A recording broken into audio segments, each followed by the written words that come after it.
Praise the Lord. மனித வாழ்க்கையில் சோர்வுங்கிறது நம்ம எல்லாருக்கும் வரக்கூடிய ஒன்று தான். ஆனால் இன்றைக்கு நீங்கள் ஏதோ ஒரு காரியத்தை குறித்து ரொம்ப பயந்து போன சூழ்நிலையில் இருக்கீங்க. மனம் உடைந்து போய் சோர்ந்து போன சூழ்நிலையில் இருக்கீங்க. ஆனால் நீங்கள் இந்த மாதிரி இருக்க வேண்டிய அவசியம் இல்லை என்று கர்த்தர் உங்களை பார்த்து தான் சொல்கிறார்.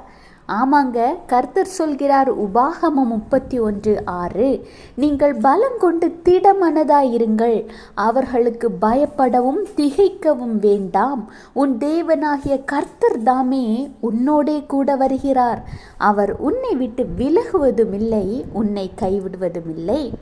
பார்த்தீங்களா, கர்த்தர் இன்றைக்கு உங்களை பார்த்து தானே சொல்கிறார், எதை கண்டும் பயப்படாதே, எதை கண்டும் சோர்ந்து போகாதே, பலம் கொண்டு திடமனதாயிரு, தைரியமாயிரு. உங்களுக்கு எதிராக செயல்படுகிற மற்றவர்களை கண்டும் சூழ்நிலையை கண்டும் பயப்படாதே, திகையாதே என்று ஆண்டவராகிய இயேசு கிறிஸ்து உங்களை பார்த்து தான் சொல்கிறார். உன்னுடைய எல்லா சூழ்நிலையிலும் நான் உன்னோடு கூட வருகிற தேவன். அவர் எந்த சூழ்நிலையிலும் எந்த காரணத்தை கொண்டும் அவர் உங்களை விட்டு விலகுவதில்லை என்று, ஒரு நாளும் உங்களை கைவிடுவதும் இல்லை என்று கர்த்தர் உங்களை பார்த்து தான் சொல்கிறார். உங்கள் முகத்தில் சோர்வுக்கும் சஞ்சலத்துக்கும் இனி இடமில்லை. சந்தோஷமாக இருங்க.